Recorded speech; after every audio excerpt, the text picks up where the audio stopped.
Some names and details in this story have been changed for the purpose of anonymity and confidentiality. Not all photos were taken at the scene. On October 15th, 2010, at 14 hours and 15 minutes, a minor traffic accident occurred at a busy intersection in downtown Seattle, Washington.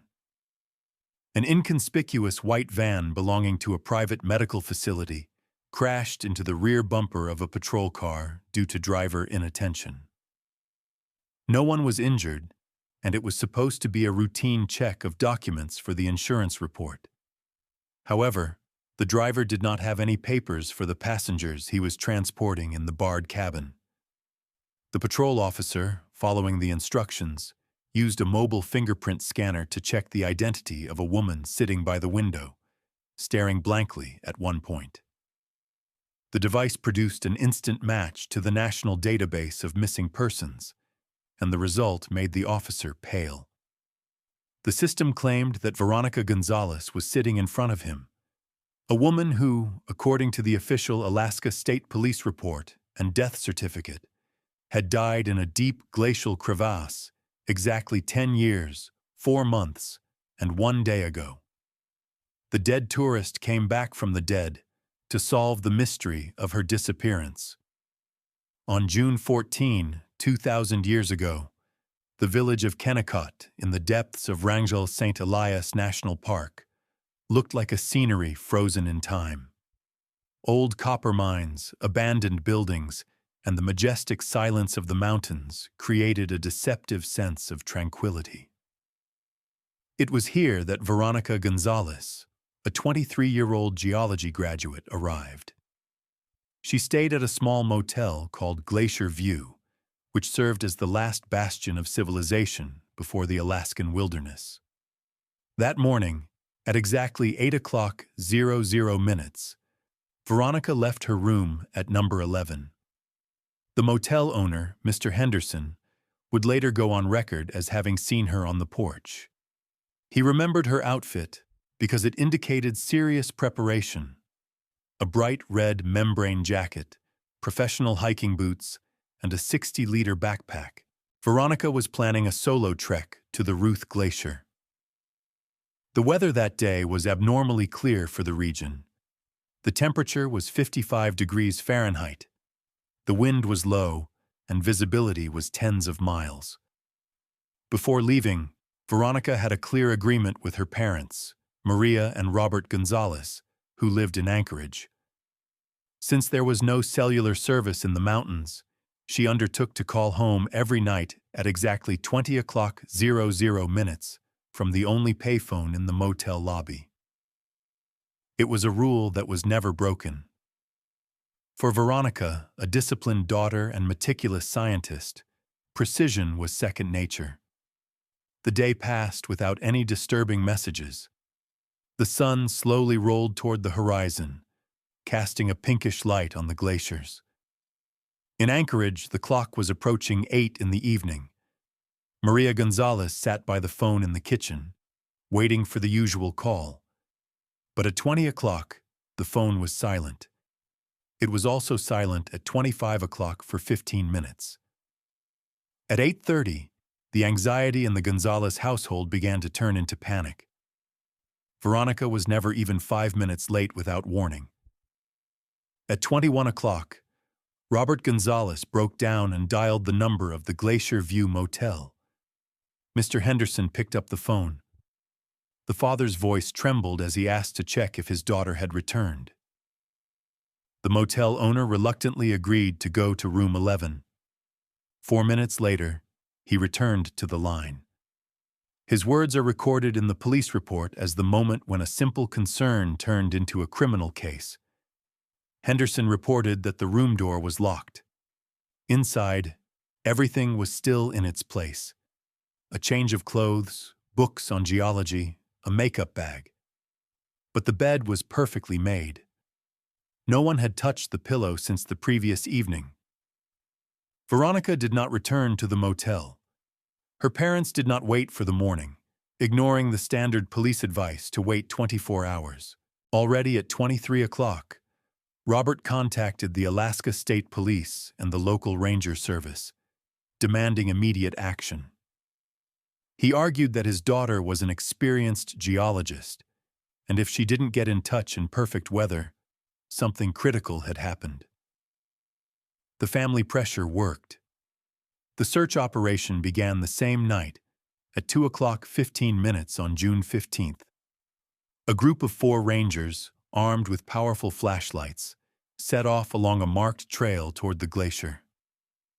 At dawn, at 5:30 in the morning, small aircraft joined the search. A private pilot in a Cessna airplane began flying square by square over Ruth Glacier.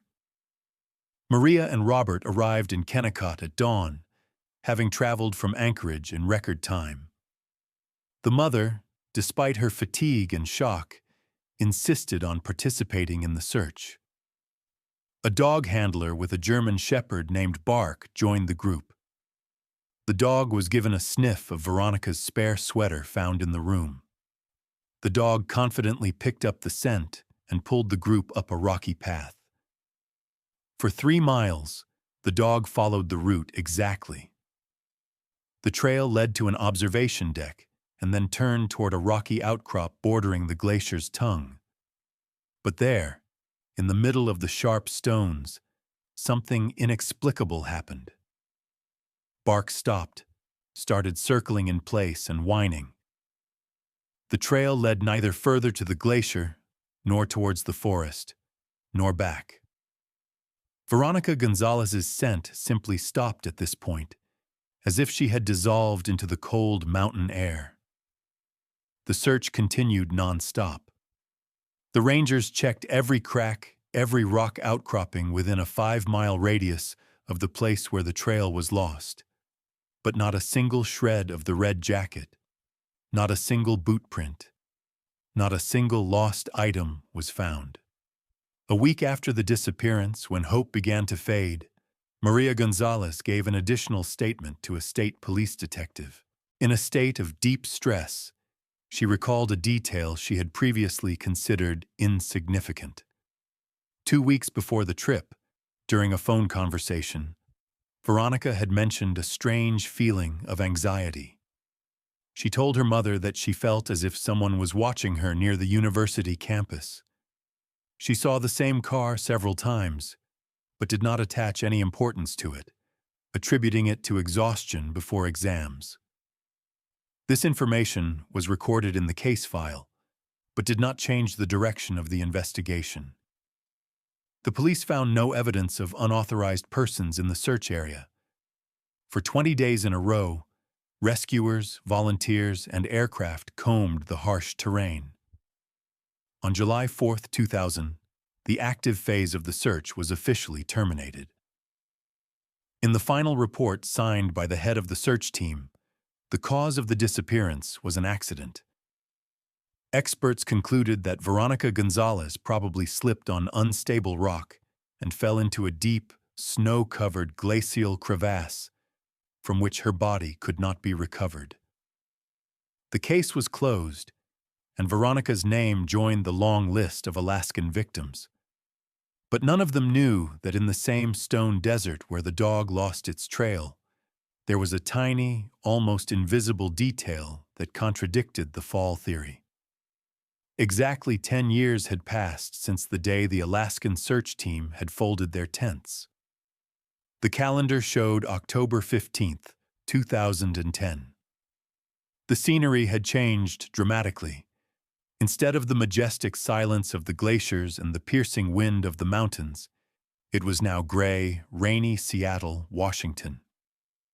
The city was drowning in the usual autumnal drizzle, and the noise of tires on wet asphalt created a monotonous hum that lulled one to sleep.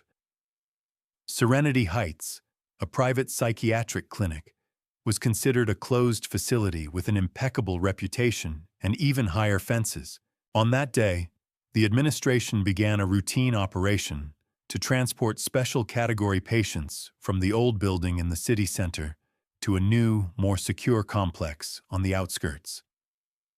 It was a routine logistical procedure, scheduled to the minute.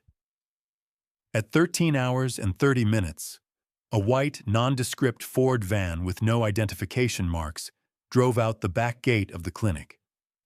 It was driven by the clinic's regular driver, who, according to later testimony, was visibly nervous about his busy schedule. There were 3 patients in the passenger compartment, separated from the cab by a metal grill. 2 of them were sleeping under the influence of sedatives. The 3rd passenger, a woman with no name, was awake. In the clinic's documents, she was referred to as Jane Doe, or patient number 481. She had been in the closed wing since August of 2000. The staff knew only that her treatment was paid for through a complicated fund scheme and that she was unresponsive to external stimuli. The woman sat by the barred window, wrapped in a gray hospital blanket, looking at the raindrops running down the glass. Her eyes were empty, like those of someone who had long since been erased from reality. At precisely 14 hours 00 minutes, a van was moving down 4th Avenue. The driver, trying to move into the left lane, was distracted for a moment by the rearview mirror.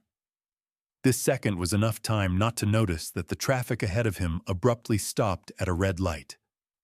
There was a dull thud of metal on metal. It was a small, banal accident. The van had slammed into the rear bumper of the Seattle Police Patrol car in front of it. The speed was minimal, the airbags didn't deploy, and no one was hurt. On any other day, the drivers would have simply exchanged insurance policy information and driven off. But on that day, Officer Michael Ross was driving the patrol car, a young patrolman who had just been hired a month ago and was following every letter of the manual to the letter. Officer Ross stepped out into the rain, adjusted his hat, and approached the van driver. The clinic driver, pale and sweaty, began to apologize in a confused manner. When the policeman asked for the vehicle's documents and a traveler's manifest for the transportation of people, the situation changed dramatically. The driver began frantically checking his pockets and glove compartment.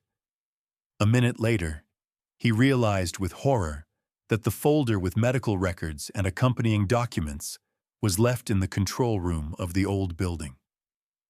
"I don't have their ID cards, officer," the driver explained in a trembling voice. "These are classified patients. This woman, for example, is just a number. She doesn't have a name. We call her nameless." For Officer Ross, this sounded like a wake-up call. Transporting unidentified people without documents in the city center was a gross violation of protocol. In addition, that week, the Seattle Police Department received the latest mobile fingerprint scanners for field testing. The devices were connected to a unified national database and allowed for on-the-spot identification. Ross decided it was the perfect time to test the new technology. "Open the passenger compartment," he commanded. "I'm required to verify the identity of the passengers under the Unidentified Persons Protocol." The driver reluctantly complied. The van's door opened, letting in the cold, damp air and the noise of the city. Officer Ross climbed into the cabin. The woman at the window did not even turn her head. She looked like a doll whose batteries had been removed. Her face was painfully pale. Deep shadows lay under her eyes, and her hands clutching the blanket were unnaturally thin. The officer pulled out a scanner, a small black device with a screen. "Ma'am, I need you to put your finger on this screen," he said calmly but firmly. The woman did not respond, so Ross gently took her right hand. Her fingers were ice cold. He pressed the woman's thumb against the scanner. The device made a soft, whirring sound. A loading indicator appeared on the screen. The system was processing the data over a mobile network, matching the pattern of papillary lines to millions of records in the Federal Archive. The process took about 40 seconds. The driver shifted from foot to foot by the open door, the rain drumming on the roof of the van. Suddenly, the device emitted a sharp, piercing beep that made the woman flinch. A red warning box flashed on the scanner's screen. Officer Ross looked at the result and froze. He blinked a few times, thinking it was a system error or a failure of the test equipment. But the data on the screen was clear and unambiguous. The system did not identify the woman as Jane Doe. The display showed a name, Veronica Gonzalez. Status: officially declared dead. Date of death: July 2000. Place of death: Rangel St. Elias National Park, Alaska. The policeman slowly looked up at the woman. In front of him sat a person who, according to all state registers and death certificates, had been lying at the bottom of a glacial crack 1,050 miles away for 10 years. He was dead to the world, but his heart was beating and his cold fingers were trembling in his hand. Officer Ross reached for the radio on his shoulder, not yet realizing that this call to dispatch would destroy someone's perfectly constructed life. Friends, before we dive into the scariest part of this story, I ask you to subscribe to the channel, leave a comment, and like it. It's a simple action for you, but it signals to YouTube's algorithms to promote this video so that it can be seen by as many people as possible. Your activity helps us to reveal forgotten secrets. Thank you for your support. On October 16, 2010, Harborview Medical Center in Seattle resembled a besieged fortress. 2 police officers were on duty around the clock at the door of the intensive care unit on the 3rd floor. The air in the corridor was heavy with the smell of antiseptics and tension. Inside, under drips and monitors, lay a woman whose return from the world of the dead had become the top story for law enforcement in 2 states. Seattle police contacted their counterparts in Anchorage at 3 in the morning. For Maria and Robert Gonzalez, the call came as a shock beyond words. For 10 years, they had lived with the idea that their daughter's body was forever resting in an icy grave. Now they were informed that Veronica was alive. The parents took the first Alaska Airlines flight at 6 o'clock in the morning. They sat in silence for the entire flight, holding hands, torn between crazy hope and the cold horror of the unknown. At 10:30 in the morning, Maria and Robert stood in front of the ward door. The attending physician, Dr. Emily Chen, warned them before they entered. She spoke of exhaustion, of disorientation, but no words could prepare the parents for what they saw. The woman in the hospital bed was just a shadow of the cheerful 23-year-old girl who had gone to the mountains 10 years ago. Veronica had physically aged much beyond her biological age. Her skin had an unnatural, almost transparent hue, typical of people who have not seen direct sunlight for years. Her muscles had atrophied from a sedentary lifestyle, and numerous injection marks were visible on the bends of her elbows, forming old scars. Robert Gonzalez, unable to contain his emotions, stepped to the bedside and held out his arms to his daughter. "Ronnie, honey, we're here," he whispered. The patient's reaction was immediate and terrifying. She did not recognize her father. There was not a spark of understanding in her eyes, only animal, primitive fear. Veronica leaned back against the wall, covered her head with her hands, and began to scream piercingly. Her scream turned into a monotonous, mechanical repetition of a set of numbers that the nurses recorded. 4, 8, 15. Correction. 4, 8, 15. The object is ready. Stay back. Doctors had to administer sedatives to stop her hysteria. Maria was taken out of the ward in a state of shock.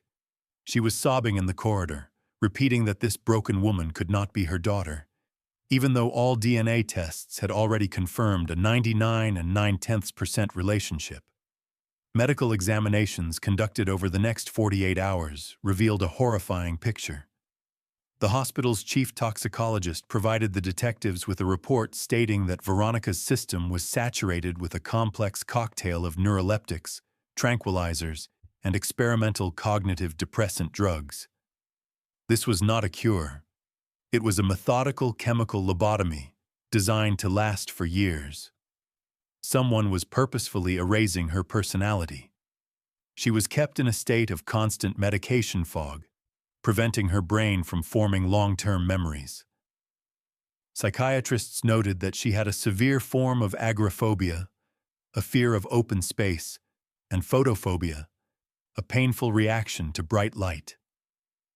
Veronica was used to living in the semi-darkness of a locked room, and the outside world now seemed like a hostile environment. Meanwhile, detectives from the Seattle Police Department's Financial Crimes Unit began to unravel the accounting records of the Serenity Heights Clinic. Investigators were trying to find out who had paid for the care of patient number 481 for 10 years. The amounts were enormous. A 1-month stay in the closed wing of an elite facility, including special medications and round-the-clock supervision, cost more than $15,000. Over 10 years, almost $2 million were spent on this. The trail led into the dark waters of international finance.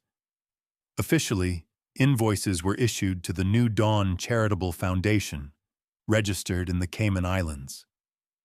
This structure was a classic one-day company created to anonymize payments. The money flowed through a chain of transit accounts in Europe and Asia, making it almost impossible to trace the final beneficiary. The clinic always received payments on time, on the first day of each month. This indicated that the person behind the hijacking was not only wealthy, but also extremely organized and meticulous. This unknown sponsor was willing to spend a fortune to keep Veronica in comfortable but strict isolation, turning her into a living doll with no memory or past. The financial trail seemed to have reached a dead end. The clinic's lawyers cited confidentiality, and the offshore banks ignored requests from the U.S. police.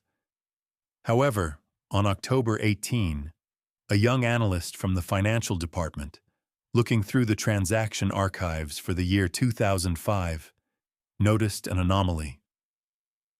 In February of 2005, a technical error occurred in the offshore fund's banking system.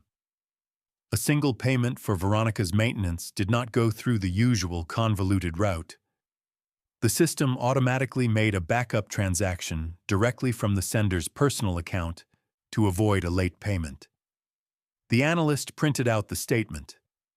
The sender column was not an anonymous fund, but a specific bank account opened at a small bank branch in Juneau, Alaska. When the detectives obtained a warrant to disclose the name of the account holder, they could not believe their eyes. The name on the paper belonged to someone the Gonzalez family had known all their lives, while doctors in Seattle were trying to patch Veronica's shattered psyche back together. Another drama was unfolding 1,500 miles away in Anchorage. The detectives, having received the name of the bank account holder, realized that they held the key to the solution. But they lacked physical evidence that would link this person to the place of abduction. The financial trail was strong, but the jury needed to place the suspect at the crime scene on the same day Veronica disappeared. The investigative team lifted from the archive every piece of paper related to the search operation of 2,000 years ago. Thousands of pages of reports, interrogation protocols, and messages from volunteers that had been gathering dust in the basement of the police department for 10 years. Among this paper chaos, the detectives' attention was drawn to one report written on June 16, 2,000 years ago, by a local fisherman. In the document, the man claimed to have seen a dark green Ford Expedition SUV on an old logging road 5 miles from the Glacier View Motel. The road was a dead end and overgrown with brush, and tourists never went there. Back then, 10 years ago, the police ignored this testimony, believing that the fisherman had made a mistake or seen one of the local poachers. But now, with the new information, investigators have seized on this thread. A check of registration databases from that period showed that no green Fords were registered within 100 miles of the park, and no private individuals were registered. However, an extended search yielded an interesting result. A car with this description was rented by a shell company called North Star Logistics 3 days before the girl's disappearance. This company existed only on paper and was liquidated 2 months after the tragedy. The detectives realized that it was impossible to find the car itself after 10 years, but they could track its path. The only road leading from the national park to civilization is the Richardson Highway. On this stretch of road, there are only a few gas stations where you can fill up the tank of a powerful SUV. Police seized archival hard drives from a gas station's video surveillance system located 100 miles from Kennecott. The chance that the recordings had survived was slim, but since it was an unsolved disappearance case, the digital archives were not destroyed. It took 48 hours for the technical experts to repair the damaged memory sectors and improve the grainy black-and-white image. A record dated June 14, 2000, appeared on the monitor screen in the investigator's office. The time was 22 hours and 15 minutes. A massive dark green SUV pulled up to column number 4. The driver got out to put a pistol in the tank. He was wearing a baseball cap pulled low over his eyes and a high jacket collar that hid his chin. He acted quickly, nervously looking back at the back seat of the car, where the windows were tightly curtained with cloth. But as he was heading back to the cab to pick up the change, the man made a fatal mistake. He lifted his head and looked directly into the lens of the security camera. Modern facial recognition software removed digital noise, sharpened the image, and highlighted facial features. When Maria Gonzalez was invited to the police station for identification, she didn't know what to expect. She was shown a printed freeze frame. The woman looked at the photo for several seconds without blinking. Then her face contorted into a grimace of pain, and she began to shake her head in denial, backing away until she was against the wall. "No," she whispered, barely audible. "This is impossible. This is a mistake. You're wrong." It wasn't a stranger looking at her from the screen, not some random maniac in the woods. It was Damien Thorne, her own sister's husband, Veronica's favorite uncle, a man who had been part of their family for over 25 years. Damien Thorne was a pillar of the local community, a successful pharmacist and owner of a chain of pharmacies in Juneau. He was always there for them. It was Damien who first arrived at the motel on the terrible morning Veronica disappeared. It was he who held Maria's hand at the symbolic funeral, wiping away her tears. He was the one who paid for the services of private detectives in the early years of the search, claiming that he would do anything to find his niece. Now it became clear that his generosity was a way to control the investigation, to keep his finger on the pulse, and ensure that the police would never get close to the truth. Robert Gonzalez, when he saw the photo, was stunned. He remembered how Damien brought Veronica gifts every Christmas, how he helped her choose a university, how proud he was of her success in geology. This man was like a brother to them. The realization that the monster who had kidnapped their daughter had been sitting at their dinner table all this time, drinking their wine and looking them in the eye, was unbearable. The detectives put together a complete picture. The one-day company for which the Jeep was rented was registered in the name of one of the former employees of Thorne's pharmacy chain. The money that came to the Serenity Heights Clinic came from accounts that Thorne used to launder the proceeds of unlicensed drugs. The puzzle fit perfectly. Every piece of the puzzle, from the green SUV to the bank transfer, pointed to the same person. On October 20th, 2010, the state's attorney signed an arrest warrant for Damien Thorn on charges of kidnapping, false imprisonment, and inflicting great bodily harm. The police knew they had to act immediately. Thorn was smart, had connections and money. If he found out that Veronica was alive, he might try to flee the country or destroy the evidence stored in his house. A SWAT team had already moved toward his luxurious mansion on the outskirts of Juneau. The house stood on the shore of the bay, surrounded by a high fence. Inside, an unsuspecting man was having breakfast, playing the role of a grieving relative for 10 years, hiding a secret behind a mask of virtue that could destroy the lives of 3 families. The police officers checked their weapons and prepared to storm the house, knowing that in a few minutes, Damien Thorn's perfect life would turn into ruins. But they didn't know that they would find a document in his personal safe that would explain the true, insane motive for this crime. On October 20th, 2010, at exactly 6:30 in the morning, the thick fog that enveloped Juneau Bay was broken by the wail of sirens. The Alaska State Police Tactical Response Team surrounded a luxury estate on Ocean View Drive. It was the home of a man who was considered a pillar of the community, Damien Thorn. The arrest operation lasted less than 4 minutes. The suspect, dressed in an expensive tracksuit for a morning jog, did not resist. When the handcuffs clicked on his wrists, he merely gave the officers a cold, disdainful look, as if their presence was an unfortunate mistake. The investigators immediately began the search, holding a warrant signed by a federal judge. The house was striking in its sterile cleanliness and meticulous order, bordering on obsession. In an office on the 2nd floor, behind a massive painting of snow-capped peaks, the detectives found a safe built into the wall. It took the technicians 40 minutes to crack the code. When the heavy steel door was opened, they found wads of cash, real estate documents, and a velvet box with collectible coins inside. But it wasn't the glitter of the gold that caught the senior detective's eye. It was an ordinary A4 envelope lying at the bottom.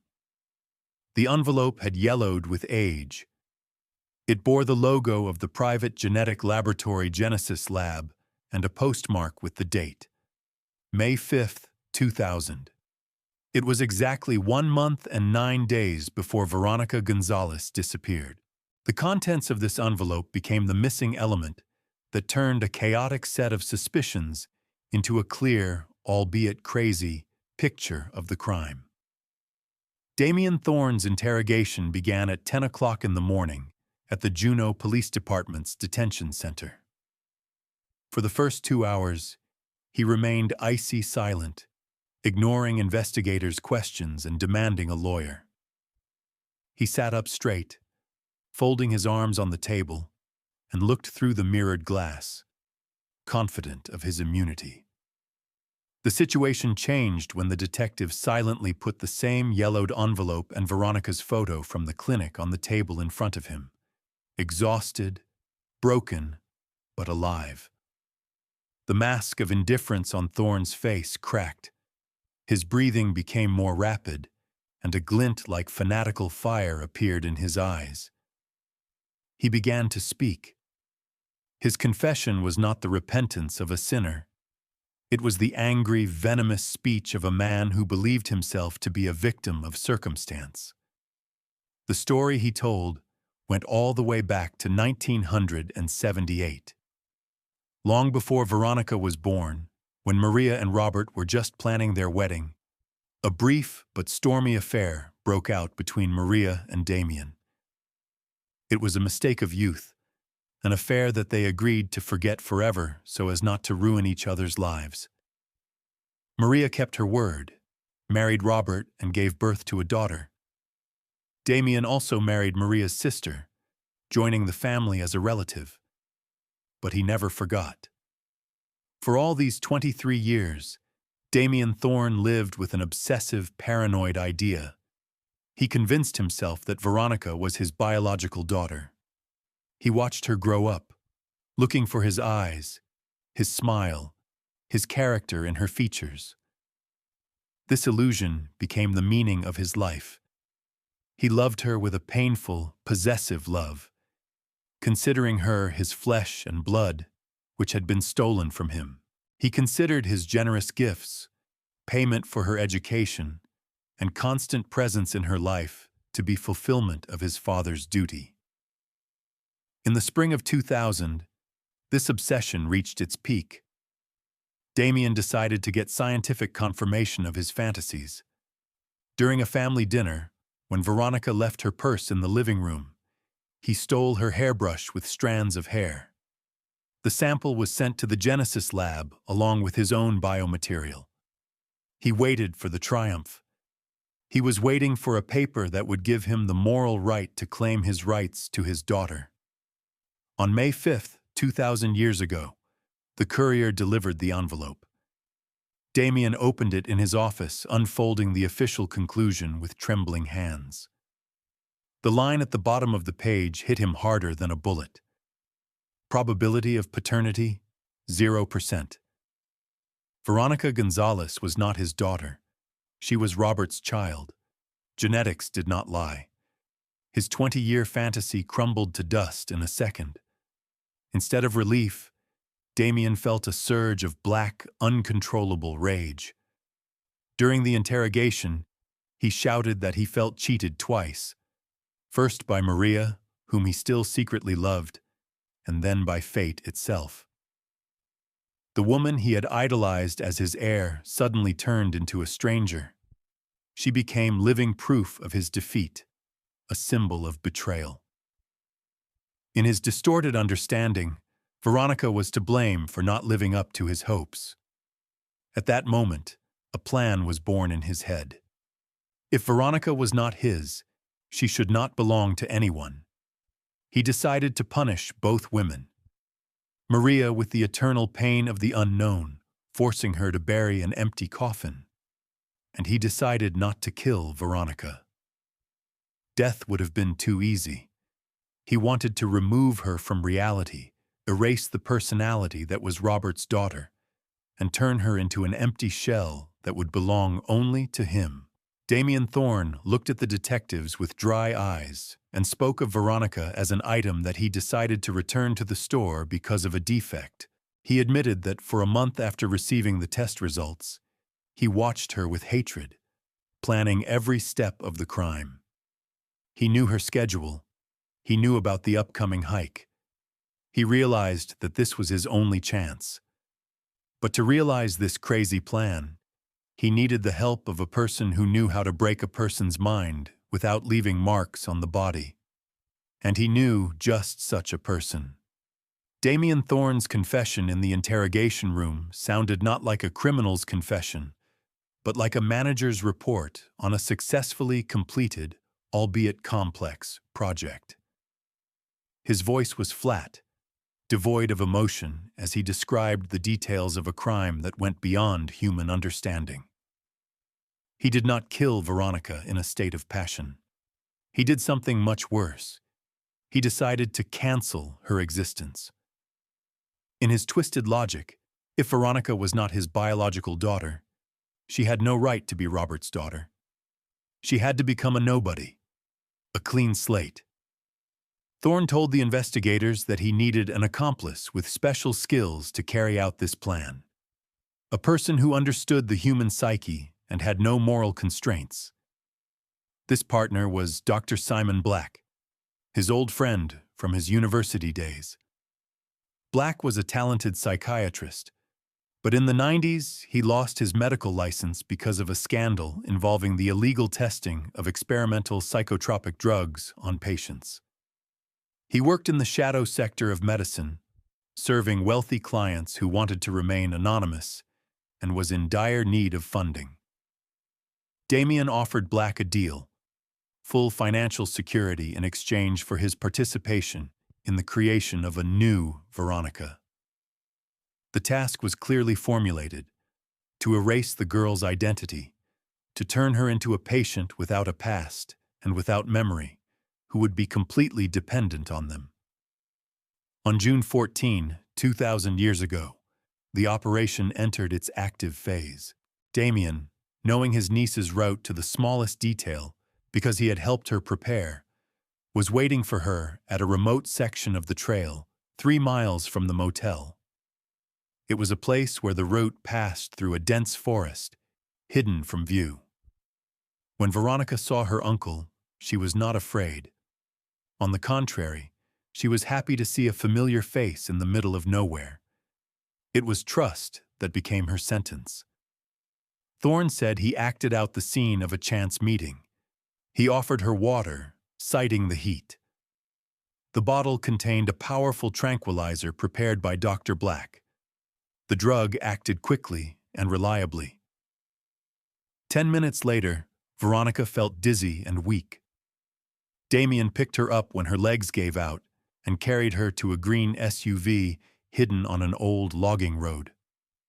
Then began a complex logistical operation to transport the cargo. Thorne realized that the airports would be closed and the main highways would be under police surveillance, so he chose a route that no one could suspect. With an unconscious Veronica in the back seat, covered with camping gear, he drove to the port city of Valdez. There, in a private dock, a rented speedboat was waiting for him. The sea crossing was the riskiest part of the plan. They walked along the coast, using little-known routes to avoid encountering the Coast Guard. The end point of the sea journey was Vancouver, Canada. Using the sea border allowed them to avoid the rigorous checks that would have been inevitable at land border crossings. In Canada, a specially equipped medical van prepared by Simon Black was waiting for them. From Vancouver, Veronica was transported back across the border to Washington State using fake medical documents to transport a seriously ill comatose patient. The border guards, seeing the resuscitation equipment and people in white coats, did not ask any questions. Thus, Veronica Gonzalez, who had officially disappeared in Alaska, crossed 2 borders and ended up in the center of Seattle. Serenity Heights Clinic became her prison. Dr. Black personally processed all the documents. He created the legend of Nameless, a woman found on the street with severe amnesia and irreversible brain damage. Since the clinic was private and expensive, no one conducted unnecessary checks as long as the bills were paid on time. Damien Thorne didn't just hide her there. He paid for a special regime. Veronica was placed in a closed wing where only a limited number of staff approved by Black had access to her.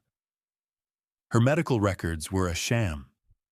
Instead of treatment, she was given drugs that suppressed her will and blocked her memories. The goal was the same: to make Robert Gonzalez's daughter cease to exist, and in her place there was only an empty shell, a living doll that breathes, eats, and sleeps, but does not remember her name. The investigators, listening to this story, could hardly contain their disgust. This was not just a kidnapping for ransom or violence. It was a methodical, cold-blooded destruction of a person, stretched over years. Thorne spoke of it calmly, even with a touch of pride in how perfectly the scheme had worked. He believed he had defeated fate by taking Veronica for himself. But there was one more detail in his story that he mentioned only at the very end of the interrogation, and which made even experienced detectives shudder in horror. Damien admitted that his involvement was not limited to financing. Veronica's room had a special interior detail that allowed him to be present in her life while remaining invisible. After Damien Thorne named his accomplice, the justice system began to work at maximum speed. On October 20, 2010, at 14 hours and 30 minutes, the Washington State Police and federal marshals received an urgent search warrant for Dr. Simon Black. His description and photograph instantly appeared on the screens of all patrol cars on the West Coast and were also transmitted to the Border Patrol. Simon Black, unlike his wealthy friend, was not waiting for the police at home. Having access to police radio frequencies through old connections, he realized that the scheme had been uncovered even before the SWAT team entered Thorne's house. He acted chaotically, driven by an animal fear of prison. Black left his apartment in Seattle with only cash and a fake passport and headed north to the Canadian border. His plan was simple: cross the border at the Blaine border crossing, disappear into Vancouver, and from there fly to a country that did not have an extradition treaty with the United States. At 25:45, his silver sedan pulled up in front of the border control booth. The rain was pouring down, blurring the lights, and Black hoped that the bad weather and darkness would play into his hands. The border guard officer, who was taking the documents, noticed that the driver's hands were shaking and sweat was beading on his forehead, despite the cool weather. It was a standard check that would have lasted no more than 2 minutes, but for one detail. The license plate recognition system had issued an alarm 3 seconds before the car stopped. The car's license plate had already been entered into a federal search database. When the officer asked Black to turn off the engine and get out of the car, the former psychiatrist tried to step on the gas, but a heavy Border Patrol SUV blocked his way. The detention was brutal. Simon Black was pulled out of the car and laid face down on the wet asphalt. His escape lasted less than 6 hours. The next morning, Black was taken to the Seattle Police Department. While Damian Thorne was arrogant and cold, Black was a different kind of person. Deprived of his medical scrubs and power over helpless patients, he turned into a coward, ready to sell out anyone to commute his sentence. He did not demand a lawyer. On the contrary, he immediately offered investigators full cooperation in exchange for a promise from the prosecutor's office not to seek the death penalty. Simon Black's testimony filled in the last gaps in this horrific story, adding details that made even experienced detectives' blood run cold. He confirmed every word of Damian Thorne's account of Veronica's abduction and transportation. But the investigators were most impressed by the description of the detention regime. Black said that Veronica's room at Serenity Heights was not just a patient room, it was a specially designed cell laboratory. One of the walls was equipped with a large one-way mirror. On the other side was a small dark room equipped with a chair and a table. According to Black's testimony, Damian Thorne came to the clinic regularly, once every 2 or 3 months. He never entered the ward. He never spoke to Veronica or touched her. His ritual was unchanged for 10 years.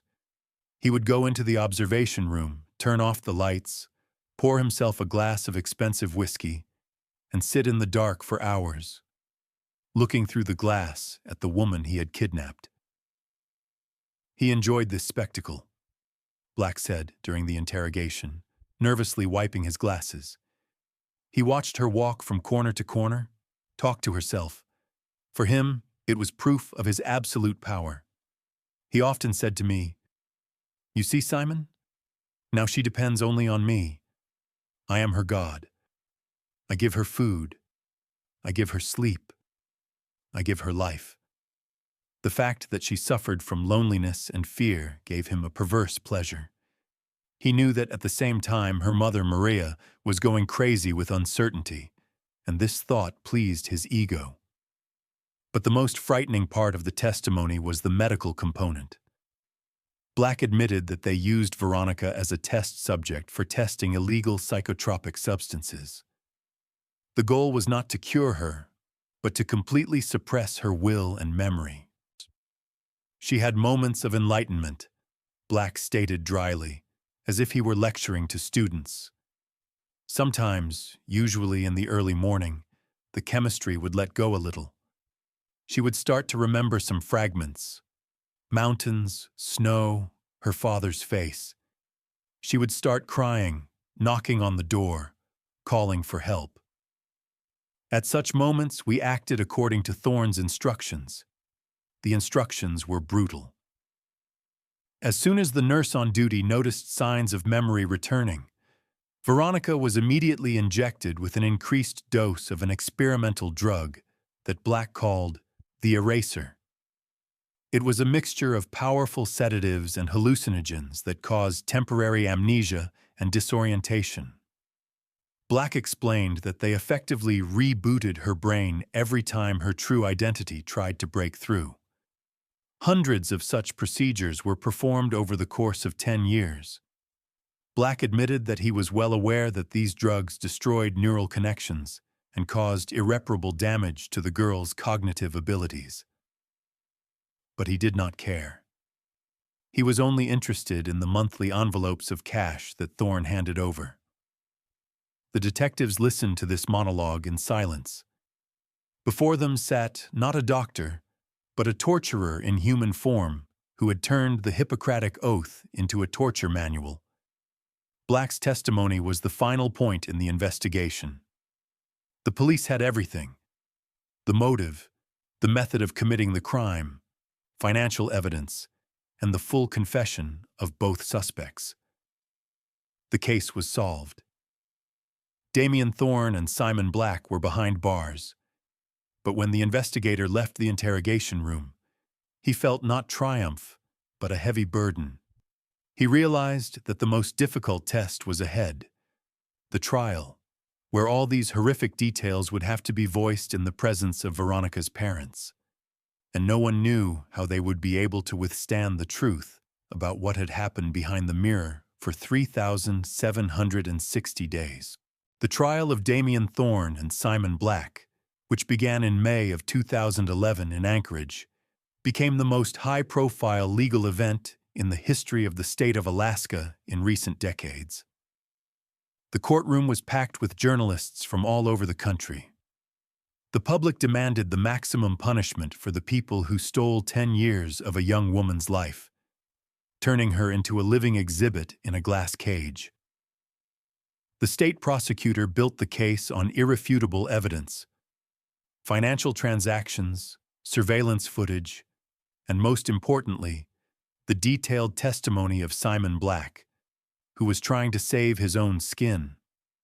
When the prosecutor read out the list of drugs that Veronica had been administered for 3,700 days, the room was dead silent, broken only by Maria Gonzalez's sobs.